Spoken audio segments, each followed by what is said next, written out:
My husband told his whole family to dump all the kids on me and made me the family daycare. He never expected what I did after.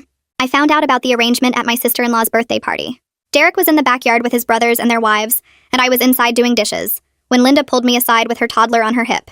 She said, "So Derek mentioned you're fine watching Lucas next weekend while we go to that conference." I had no idea what she was talking about. I told her Derek had never mentioned anything to me about watching her son.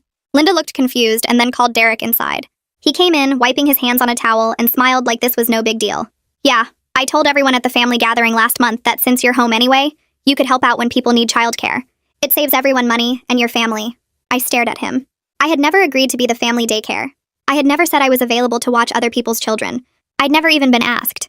Derek explained that it was just helping out, that family helps each other, and that I should be happy to be needed.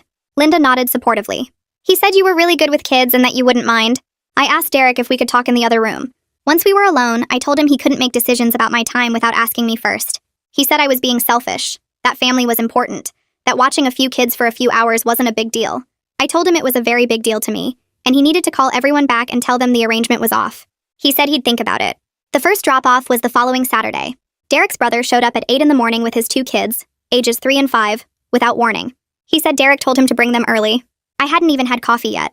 When I told him I couldn't take them, Derek appeared and asked why I was making this difficult. His brother left the 2 kids in our living room and drove away. That was the beginning. Over the next 3 weeks, Derek's entire extended family seemed to believe I'd become free childcare.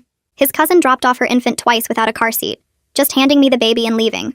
His other sister came by with 3 kids and said she'd be back in 6 hours. One of them got sick in our bathroom.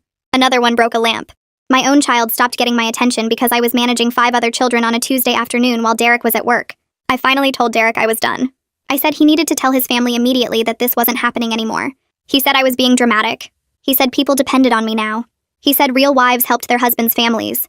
He said I was selfish for not wanting to be part of the family support system. He said his mother had watched his siblings' kids all the time and nobody ever complained. His mother chose to do that, I said. "You made this choice for me without my permission. That's different." But he'd already decided my objection wasn't valid. He told his family I was just tired and would be fine once I adjusted. The next Saturday, 5 kids showed up at our door. 5. His brother, his cousin, and his sister all dropped kids off between 8 and 9 in the morning, all with vague pickup times, all expecting me to manage them while Derek went to play golf. I called him while he was on the course. I told him to come home immediately. He said it was too late to cancel, and I was a stay-at-home mom, so this was literally what I did all day. I told him I did childcare for 1 child, not 6. I told him if he didn't come home, I was leaving. He laughed and said I wouldn't actually do that.